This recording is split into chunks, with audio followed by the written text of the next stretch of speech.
Welcome to Books, Sparks, and Buzz. We're Amber and Amy, here to bark about books, fetch the latest buzz, and sniff out all things pop culture. Grab a treat and a seat and stay for the scoop. We're sisters, best friends, and your hosts. I'm Amy. And I'm Amber, and if you love juicy holiday drama, can't resist talking about your dog, or always have a book in hand, then you're in the right place. Every episode, we are covering something from each of our favorite categories. So grab a drink and get comfy. Today, I'm spilling some celebrity tea. But first, Amber, what's up with the world of books and barks? Okay, let's start with the dog talk. Heck.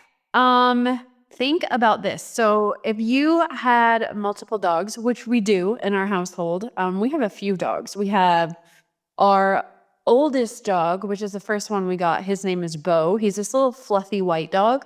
And then the newest one we got him when he was a puppy. He's a chocolate lab. His name is Winston.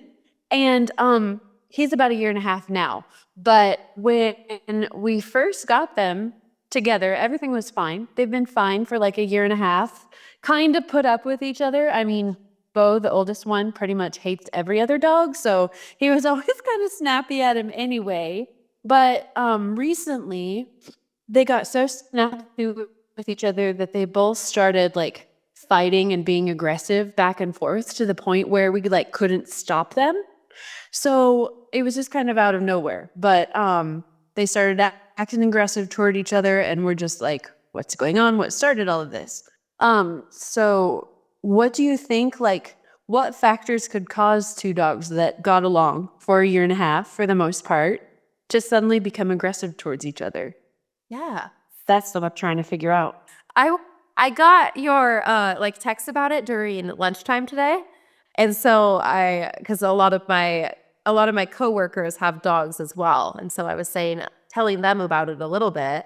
And I forgot did you say how old Bo is? Yeah, he's 8. No, he's our 10-year-old. Yeah, he's 10. Okay, because that's what I thought. I was like, I think he's like 9 or 10 maybe. And and he's like a literal Bichon. Yeah, Winston is 1.5 years, about 1.5 years. And yeah, just all of a sudden they were just fighting with each other. But I think we may have figured out what's going on. Because the way we decided to handle it was that we just kind of pay attention to see like what's the trigger. Is it over like a toy or a piece of food or whatever? But today I actually noticed, and like I was saying before, Bo hates every dog that we have. He wants to be the only dog in the house. So when he's like laying on the couch next to me or like in his little bed or whatever, if any of them come near him or even like look in his direction, he growls at them. And she'll tend to like let it go, like, he's an old dog, he's Bo, he's whatever. And so today I noticed that Winston got a little too close to Bo's face when Bo was snuggling with me, and Bo snapped at him. And so I think what happened that one day was that Winston was like, I'm tired of your crap, old man, and snapped back when he hadn't before. And so then, yeah, I feel bad because Winston was the one who got in trouble, but I mean, Bo was the culprit. Yeah, right. Well, that would be good if that was the reason, because we were worried that like if he was getting older, maybe something was like hurting or bothering him or, something like that was causing him to react that way. But if he's feeling good, then that's a better reason than, something hurting. He's kind of a weird dog because he started for a long time, like if he was sitting on your lap or next to you and you just like put your hand on his back, he'd growl at you, and nobody knows why. And it's like, we've determined it's not pain or anything. It's just like, if you rest your hand, he'll growl at you. So I don't know what the heck's going on with that. And he's also like a really big, what's the word I'm thinking of? Like, not food hoarder, but like if any other dog comes near his food, or if you like touch his food, he'll growl at you and protect it. Okay. And it was something that his previous owners warned us about before we got him, because he was like 1.5 when we got him, and he's 10 now. So we've had him for quite a while. But we just kind of decided that we would all pay attention to that and just stay away from his food. And so now that we have like a new dog in the house, he doesn't know that rule. Right. Hey, oh, that makes sense. Yeah. Around and he keeps trying to steal his food. And even just like if he lays close to him when he has food, then he's like, get off my turf. Get off my lawn. He's got to teach the younger one the rules of the house. That's what I'm thinking too. Yeah. And so, but Winston's just like, I'm not putting up with that anymore. And I am going to snap back at you. So get ready. So we've just kind of had to really pay attention to them and make sure there's not food around that one of them can grab or something. But Yeah. yeah, we were trying to figure out ways to handle it. But I think just like paying attention to what's going on and see what the trigger is might be the best way to do that. Yeah, I think so. Especially if you know it's maybe related. Right. And there's not really a lot you can do training wise with a 10-year-old dog. Sure. He's set in his ways there. For sure. Yes.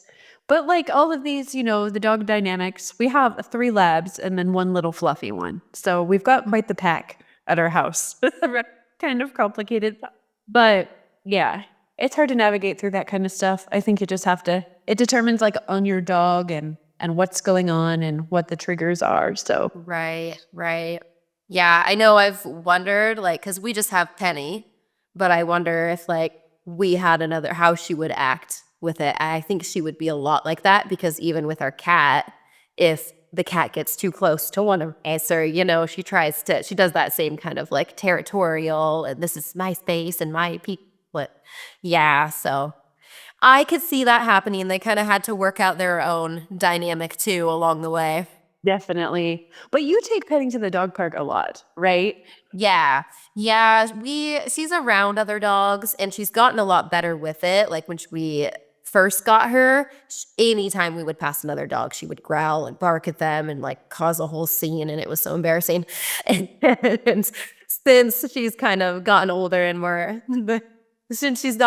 like more used to other dogs and stuff, then she's now the dog that wants to be friends. So that's a nicer route.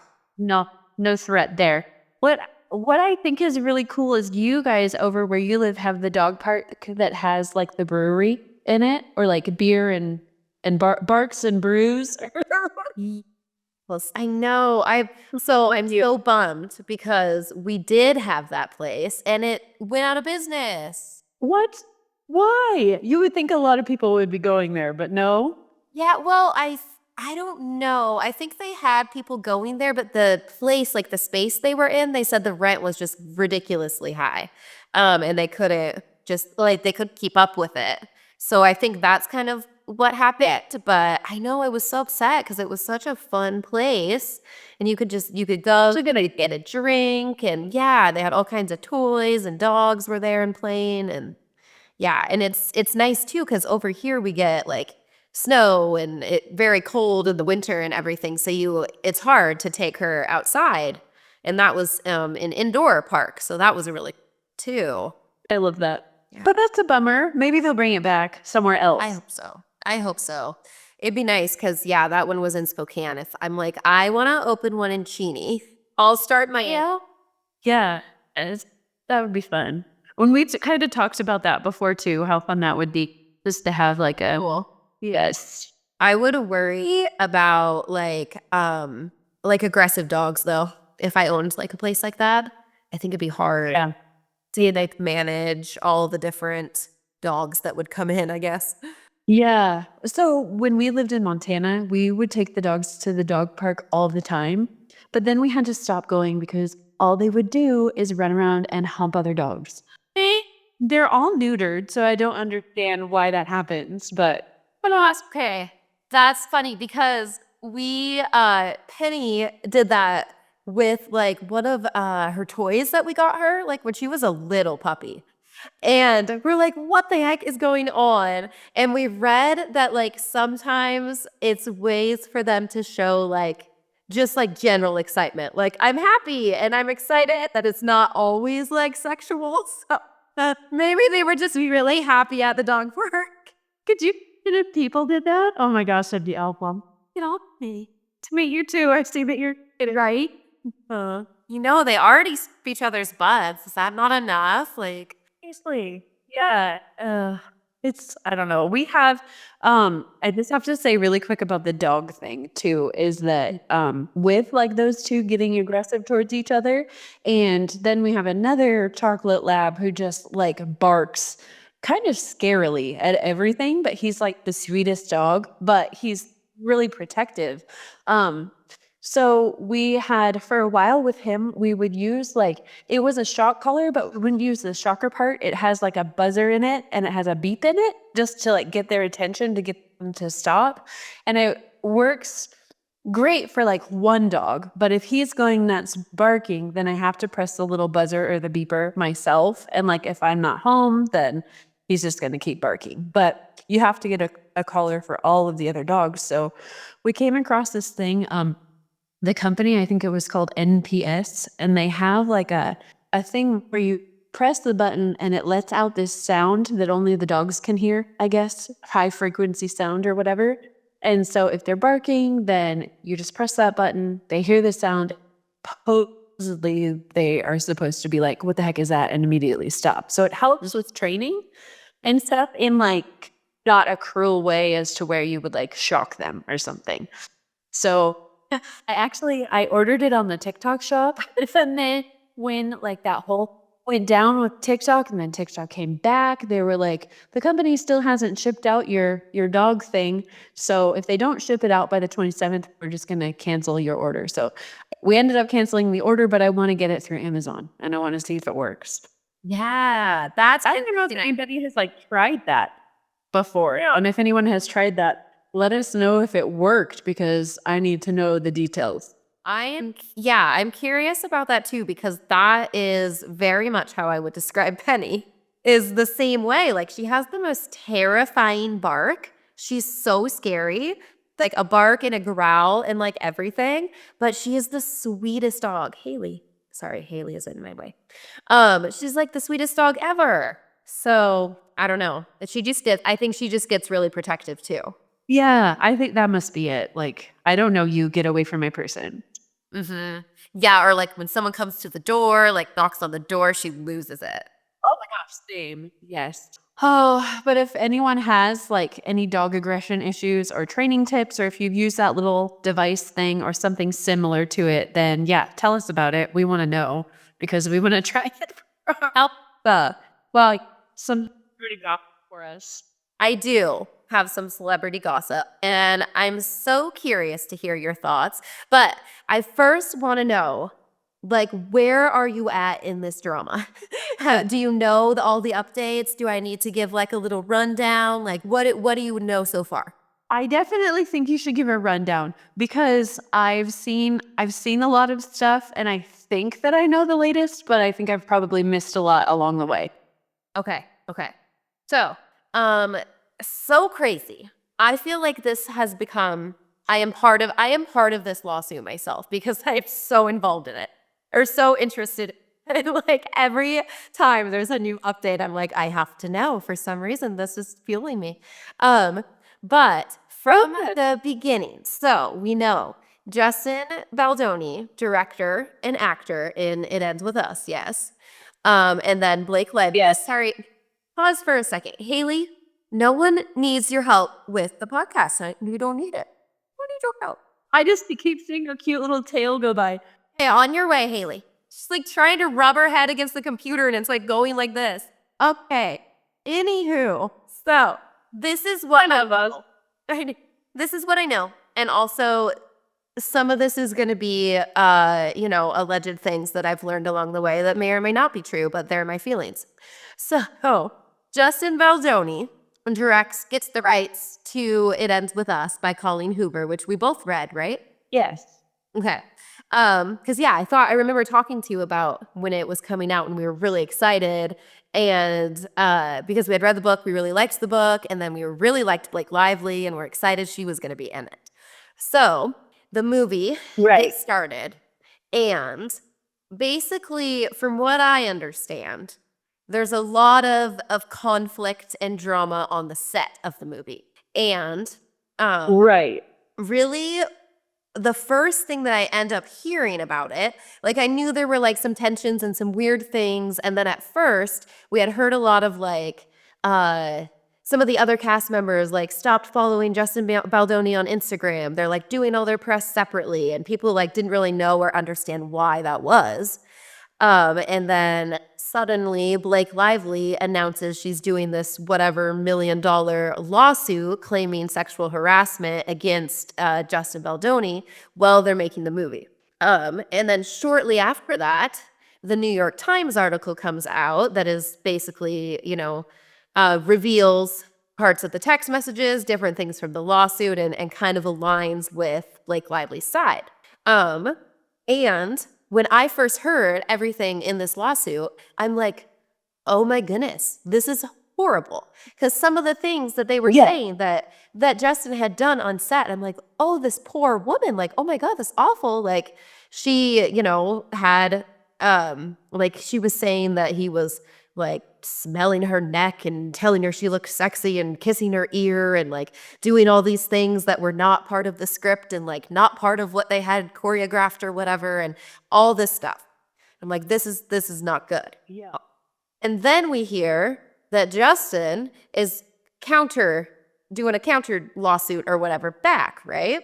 And saying like he releases his side of the text messages and he releases like the videos from the set and everything. And he shows that like a lot of these things she was saying were either like not true or were like taken very much out of context. So people start digging more and more and more into this thing. And this is where it gets into like the alleged side where we're not really sure what actually happened. But it's definitely like super weird, their dynamic. And Ryan Reynolds like gets involved as well. And there were like claims saying he was on set and like directing and like leading things and doing all this stuff on set. And God, there's so much. I don't even know. Like, he also, there was claims that like in Deadpool, they're like making fun of Justin Baldoni and one of the characters, and it's all this back and forth stuff. And it's confusing to me, I guess. Because my question is like, why? Why is she making these claims? Why, like, basically, I'm trying to figure out if they, like, had something together. And Ryan Reynolds got jealous or whatever, saw the dynamic, got concerned, and she's like, oh no, he's did with sexual harassment or something like that. I don't Right. Ooh, yeah. I hadn't gone down that route, so that's a good thing to think about and consider. Yeah. Yeah. Yeah, because it's just weird. Like, why, you're on a movie set, these things are being filmed, and that he's gonna have evidence against what you're saying. So why are you doing it? Yeah. So I remember, and let me know if you heard about this part too, but I read something about how, people were unfollowing him and Slut. But there's like proof somewhere or recordings, text messages. Yeah, something between him and one of his like manager people. You know where I'm going with this? Where they decided that they were gonna do like some smear campaign against Blake. I'll call her Blake because we're on a first name basis. And so they did all of that, and we're talking about like how they could take her down if they wanted to. But that was all being prepared like before she came out with anything on the sexual harassment stuff. So Yes. it's like so it just makes me think like a counter thought, like, were you actually sexually harassing her and you knew she was going to come out with it, so to cover your bases you decided to do this whole smear thing? And once that they started to like try to take her down, allegedly, that's when all the like the interviews of her that were really uncomfortable, or they would show clips of her being really mean to interviewer people and just being rude. So I don't know if that was part of it. I don't know if that's even true, but it's just something to keep in mind. Yeah, because yes, I cannot even tell you how against this man I was when they all first started coming out, because that was part of why I was like, oh my gosh, you see, like he's texting, I forget the person that he was texting that you're talking about, like who it was, but he was saying that, yeah, like, oh, we can take anybody down. We can launch a smear campaign against anybody. And I'm like, oh my gosh, what a jerk. But in more stuff that has come out, I have learned that like she from like almost the beginning was trying so hard to like take over parts of this movie. So like Justin had the rights to the movie. He like bought the rights. And he was he was the director and then like an actor in it. And she like at first was just an actor in it, I think. But she wanted to start doing all of these things. Like she wanted to do the wardrobe herself. Like she didn't take the wardrobe that they had gotten for her. She wanted like things from her closet. She was wanting to like rewrite like portions of the script and like make her own edits. She wanted like access to like all of the film from the entire like day that they had gotten. Like she was trying to make decisions for the movie that like seemingly like weren't really her place, I guess. And so I think it led to, this is what people are like thinking and saying, at least, is there were two different like versions of the film. There was like Justin's version and there was Blake's version. And she was like advocating for her version and like trying to get Sony and everybody to go with what she wanted. But some of those things were like not what Justin wanted. And there was that kind of dynamic there. And she, I think, just kind of wanted him like out of the whole thing. Like at the premiere, she said basically like that she didn't want him at the premiere for the movie. They like had to arrive separately. Like she went down the red carpet and he like went and had to watch in like this basement somewhere or something. So I wonder if like some of that comes from those sides of things, of him like trying to protect like himself as like the director, and his like rights to, you know? Right. Yeah. So interesting. And then like it's really hard to determine what actually is going on, because then you have this whole side of it who are like, I stand with Blake, I support Blake, I stand with women, like that kind of thing. And then it's hard to determine because you don't really know what happened. Like, of course you want to support the woman, stuff like that is going on. And then I don't know. How does it make you feel towards Blake and towards Blake and Ryan, my buddies, Out. I'm out on them. I really am. I just feel like they just seem like bullies. Like they just seem like they're, and oh my gosh, did you see the text that there's a text about like her being, have you seen Game of Thrones? Yeah. Okay. She sent him a text that was like, I'm Khaleesi and I have these dragons of my own, where she's like talking about like Ryan Reynolds and Taylor Swift and how she's like this powerful person who can use like her dragons to like make things happen and stuff like that. And I'm like, I think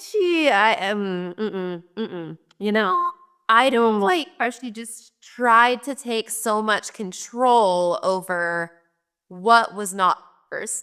Right. And I wonder too why that happened on this film. Like maybe it did on others that we didn't hear about, but like why this one so much? I wondered when she was cast as Lily, I was like, why? I know. I was a little bummed about that choice. I loved her. Yeah, I was about like all of them until I saw the movie, and honestly my favorite was what's his name? The boyfriend from high school who played Atlas. It starts with an A. Atlas, yeah. Yep, he was my favorite. I mean, the actor who played him. Dude, I thought he portrayed him really well. Mm-hmm. Mm-hmm. And okay. Uh-huh. No, I'm glad that you said her other movies, because what's interesting about this too is she was on Gossip Girl, and on Gossip Girl got into a relationship with like the actor who was playing her boyfriend. They like dated in real life. Then she did The Green Lantern with Ryan Reynolds, who was married to Scarlett Johansson at the time, and she was still with the Gossip Girl guy. They played love interests on the set of Green Lantern and then ended up together after. So I'm like, there's kind of this pattern of her falling for her co-stars. And is that something that maybe happened again? Because I don't know if you've seen Justin Baldoni, but it's hard to not fall for that man. So I'm just curious. I'm like, is that what happened? That there were some feelings there and maybe he didn't reciprocate them and that led to some, or maybe he did reciprocate them, but then only to a certain point. I don't know. Or he did and someone else found out about it and was very upset with that. Yes, because they are both married. I'm pretty I know Blake and Ryan have kids. I think Justin Baldoni and his wife have kids too. So that's just messy on all fronts. Oh my gosh, yes. So many different things could be going down. It's crazy. It's crazy. I'm like, I want to know the truth. Like, what happened? It's so frustrating because it brings me into, like, not to go off on a side tangent, but like brings me into Britney Spears and what's really going on with her. Like, we'll never fully know. And I mean, I guess we don't really need to fully know. It's like, that's their private business, but still, like, I want to. Right? Well, if you're going to put your private business out here, then you got to follow up and tell us what is really happening. Oh, man. Now, I'm curious. There's not supposed, if it even like goes to trial, it's not supposed to be until like 2026. So it's a long road here. Is it going to be another? Is it going to be another Johnny Depp Amber Heard situation? That's what people keep comparing it to. Yes. Like, are they going to film it again so I can see? Yeah. Mm-hmm. Right. I would watch. They've got to have stuff. They got to have stuff recorded, like you were saying too. Yeah. Like, if sexual harassment was happening, wouldn't they have some clips of that? You would think. Right. Well, what's so crazy is all of her like claims and allegations and everything were from being on set. So it's like you're on a movie set, there's tons of other people around, there's cameras all around, like you're recording all the time. So like, yeah, there's gotta be footage that, proves or disproves all of this, which is what Justin, he put that one video out already. Oh yeah. Of the like them slow dancing together. Okay. Yeah, I didn't see that one. Oh, yeah. So that was when she had been claiming. So it was a scene that they were just filming and there wasn't any like, they weren't going to use any of the sound for it because it was going to be like a song over the top. And her claim in her lawsuit was that he was like, that was when he had said like, oh, you smell so good. And like, he dragged his like kissing my ear and like all this weird stuff down my neck and like all these things and was like talking inappropriately or whatever, but he was on a mic, so we have all the like footage and all the sound from that like showing that didn't happen. Yeah. Yeah, I hate that kind of stuff. I know. Like, but so what did you think of the movie? I did not see the movie. I didn't see it. Oh, okay. I know. I haven't seen it. Are you standing against it like you don't want to see it? I mean, I don't think okay, if I'm honest, I don't think it looked very good. I agree with you there. And I really also was just disturbed by the fact that like in the book, there's some heavy domestic violence. And I imagine if they're doing that in the movie, that's going to be pretty traumatic. And I just did not like how she's like, go to my rom-com, grab your friends, wear your florals, and go see my romantic movie. And I'm like, oh, that's not what this is supposed to be. Not at all. Like, do you know what you were in? Yeah. So I don't know. No, I didn't see it. I don't know if I want to. Yeah, I will say on that part. So, I didn't want to see it because I read the book and I thought the book was so good. I didn't want the movie to ruin it. Yes. And so I was really worried about that because I kind of questioned like the people who were cast for the roles. I was like, why is she playing this person and why is he playing that one? And but anyway, I did end up seeing it, and you have a good point about, like the domestic violence part of it and thinking that it was going to be like a big part of the movie, but the way that they filmed it made it almost like it was coming from the abuser's point of view. You know how like he would say, "Oh, you just fell down the stairs." So they made it look like, did she fall or did he push her, kind of thing. Oh, And that's how I felt interesting. anyway. Yeah. Oh, okay. And so if you haven't read the book, here's some spoilers, so don't listen to this part. But at the part where like towards the end, where he like really goes after it with her and is like really to where she goes to the hospital, Mhm. they don't they make it look like, it looks like he's strangling her or he's on top of her, but then she blacks out, so you don't see anything else. Mm. Okay. Okay. Yeah. Yeah. That's good then. So, yeah. Yeah, but in all honesty, I mean, Abby and I watched it together. We watched the movie together. Because we both read the book and we both didn't want the movie to ruin the book. But it was just on one day and we were like, should we try it? So we decided to. And I mean, yeah, it was just kind of like the book was better. You know what I mean? Sure. Yeah. Oh, yeah. Yeah. That's classic. Yeah. How, do we know how Colleen Hoover feels about all of this?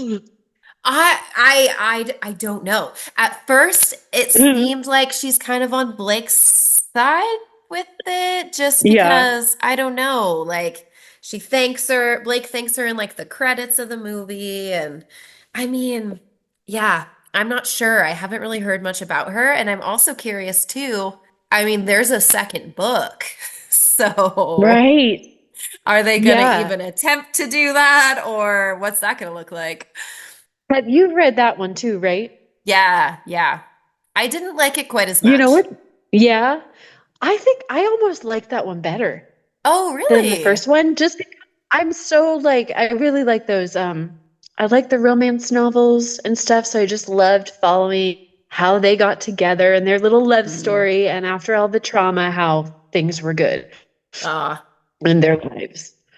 So that's what I liked about it. But yeah, I hmm. wonder if they do try to do a second one, if they're just going to completely write him out of it. I mean, because potentially they could and just They like cut out the could. scenes where you see him. Yeah. Hmm. Yeah, that's But true. I don't know. Ah, it's crazy. Oh my So gosh, so crazy. much. Speaking about books, we're Yes. gonna lead into our book talk now. Hmm. But I'm the kind of person who I like psychological thrillers, I guess they are, to where like you don't know what's happening for sure. And you kind of have to, it all kind of unfolds throughout the book. So it could be very vague in the beginning and you're trying to figure out what's going on. And then they drop like little pieces. Like I know you've read Verity, that one by Colleen Hoover. That's one that I loved. Yes. Like I finished it in, I don't know, 3 days. And then another one I came across is the girl who wrote Verity with Colleen Hoover. What's her name? I can't remember it now. Taryn Fisher. She wrote her own book called The Wives. And I think you said you read that one too. Yes. Hmm. And it was super similar to Verity in where you thought something was happening. And so then you're backing this character, but then you find out that something completely different is going on. So then that character is the enemy. I don't know. I love books like that. Which is weird that I'm in like some book lovers Facebook groups Hmm. and I never post or comment in them at all. I'll just kind of lurk and see what people say and books they suggest and stuff. So one day, this woman posted about a book called The Groomer, and I don't remember who the author was. I meant to look that up, but she was stating that she's like, how does anybody read books like this? Because it starts out talking about abuse towards children, like super detailed, really grotesque abuse, like, and they Oof. detail it out a lot. So she's like, I could not make it past this. I had to put it down and I'm not going to finish it. And so I was like, well, yeah, I don't blame you. But then all these other people were commenting about it saying I was the same where I couldn't, once I got past like chapter whatever it was or page whatever, the rest of the book was actually really good because it was basically about some kids who get kidnapped or something, and then they go into like the gross details about it, and then it's like the father who gets revenge back on whoever this kidnapper was. But and like I said, I don't know all the details about it. I don't remember who the author was because abuse on children, I didn't want to look it up. But I learned throughout those comments that it's some sort of subgenre of books called splatterpunk. Have you ever heard of this? I have never heard of it. I looked it up when you texted me about it, but I had never heard of it before. No. I hadn't either. So I had to Google it just to see what it was. And they also described it in the comments too. Apparently it's like pushing the boundaries of horror to where like it gets almost grotesque. Well, it does get like with the details and everything that's going on with that. So I wonder, who would be interested in reading a book like that? Like I understand reading or watching, horror films, being into like getting scared, but like the point of splatterpunk is to like push the boundaries of horror with extreme gore and transgressive themes. So I just wonder, like, what do you think makes that appealing to people? I I honestly, I have no idea. I as I was reading about it, I was like, this is why I've never heard of it. This is not for me at all. Like you were Right, yeah. saying earlier, like the whole like thrillers and like psychological thrillers especially, and like the like unreliable narrator, like you're not really sure if you can trust what they're saying, and it's kind of like a mystery, Yeah. or even if there's like elements like in the book that are maybe like unsettling, like there's a kidnapper, there's a murderer or something, and that's part of it. Like, Hmm. okay, I can handle that. But like any kind of like graphic descriptions of violence or like bodily things or grotesque things Yeah. like that, I'm just like, even in like in movies too, or shows or something, I'm just like, I don't want to see that. Have zero Right. interest in reading that and seeing that. Like if it is in a book and like it's a book that I really like I will skip over those chapters or I'll skip over those like descriptions of what's happening or and things like that. So it's really Yeah. interesting to me that that would be such a big genre because I wonder the same thing. I'm like, what is appealing, I guess, to people that do enjoy It, that? exactly. And I know that neither of us are like bashing people for what they like to read Right, right. or what they're into or whatever, to each their own. I'm just really curious as to what the reasoning behind that is. And I mean, some of it could be just like the shock value of it. Mm, Like I can understand a little bit of shock value. I don't, yeah, I'm with you. hmm It's not something for me at all. I'm just kind of trying to figure out why people are into it. hmm There's like there's got to be some kind of line, between like horror and then just making it excessively grotesque, you know? Yes. Yeah. Oh, for sure. Yeah, because I think even like a scary book or a scary movie, I can get behind those kinds of things, or I can read about Hmm. that and it's okay. But yeah, it's like where is my line for that, I guess, or like where would I say, oh, that's too Exactly. much.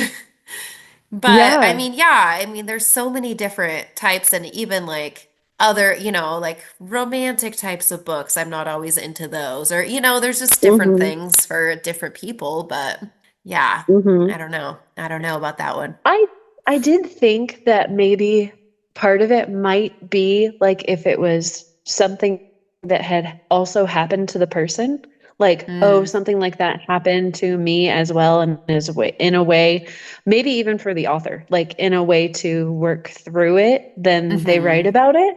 Um, but yeah, I don't know if it's that or something deeper. Um, But yeah, I don't think it's one that I'm gonna check out. Yeah, yeah. Well, I and I mean, think that too about like video games and stuff, like right, the yeah. violence of video games and, why Hmm. people are so into like shooting games and things like that. Yeah. There's parts of, say, like Stephen King, for example, and the books they've made into movies. Some of those are even difficult to watch, mainly about this all the Mm. stuff that happens to the kids. Hmm. And like I'm a big true crime person and I like Criminal Minds and shows like that too. But if I see in the description that it involves children, I'm like, I'm not watching that one. For me, not that I not that I'm like advocating for that either, but for me it's animals. I can't have anything happen to Oh animals yeah. in my books. Yep. No, can't Oh do it. yes. Have you ever watched I love Keanu Reeves. Have you ever watched his John Wick movies No. or heard of those? So I've they're heard of pretty them, but violent I haven't ones. seen them, yeah. And he does so well in them. Like his cup of tea is like The Matrix and then stuff like this. He does so great in those. And I like the John Wick movies, but it's the very first one where like I have to if Rick will put on movies as we fall asleep and if he puts on that one, I have to make him fast forward it past the beginning because his little puppy gets killed by Oh, the bad guys. And so can't. like Mm-mm. you don't see it or anything, but you just hear this puppy cry, and it's like, oh, I hate that. Oh no. I know. I I would know. definitely skip past that. Yeah. If I know there's going to be an Yeah. animal in the book, I'm like, I need to look up and make sure that it's okay. Right? I'm not reading Right. this. Yeah. There must be, yeah. I think there's like a website too that lists all that out, like Yes, animal it's like dies in this book. If you know, just like a trigger doesthedogdie.com warning or website. something. Mm-hmm. Mm-hmm. Oh, good. Yeah, And there's that was something another like thing that. that those girls were saying, like in that Facebook group, these people were saying, they should really put trigger warnings on some of these. And a lot of them do, like in the little description, I think before you buy it, like if you buy it on Amazon or whatever, in the little description, it'll say like child abuse and stuff like Hmm. that. So I think that's Yeah. good too. Yeah. Hmm. So I think, yeah, like final verdict, you and I Okay. aren't gonna try out any splatter punk books. No, no, no from me. What are you reading right No now, from me though? as well. I'm trying to get into Sarah J. Maas's other series, Throne of Glass, but I haven't Oh, started it yet. she's the one. What did she write? What's her the other one? ACOTAR, A Court of Wings Yes, and yes, yes. Roses. ACA, Thorns and a Roses? court of something. A court of something that spells out Thorns, ACOTAR. thrones, thorns, and Thorns, roses. that's it. Yes. Well, we should talk about that series next time because I have a lot of stuff to say about that too. Ooh, Have let's you do read all of those? that. I haven't read all of them, no. I just Okay. recently, oh, it was when we were in Idaho at the lake. Wasn't Oh, that what right. you were reading then? Yeah, I had just Mm-hmm. started it. I have finished all of them since then. How many are there? 5. But number Oh, 4 is wow, very small. okay. So it's like 4.5. Oh, okay. I was thinking there were only Hmm. 3, but Yeah. mm-hmm. That would be good for next time, I think, for sure. Yeah, yeah, definitely. I love that we started with dog fights, talked about some celebrity drama, got some extreme Yeah. horror in there. We just covered Yeah. it all basically. We talk about variety. Yes, for sure. Yeah, and if you have any thoughts on any of today's topics, whether it's dogs being jerks to each other, splatterpunk, or any other type of book genres, or the latest gossip with our favorite celebrities, then just let us know. You can send us DMs on Instagram, or you can comment here. Yes, comment here and then also come back next week because we are going to have more Book Sparks and Buzz. Do do do do do. Outro music. Da, da, da, da, da, da, da.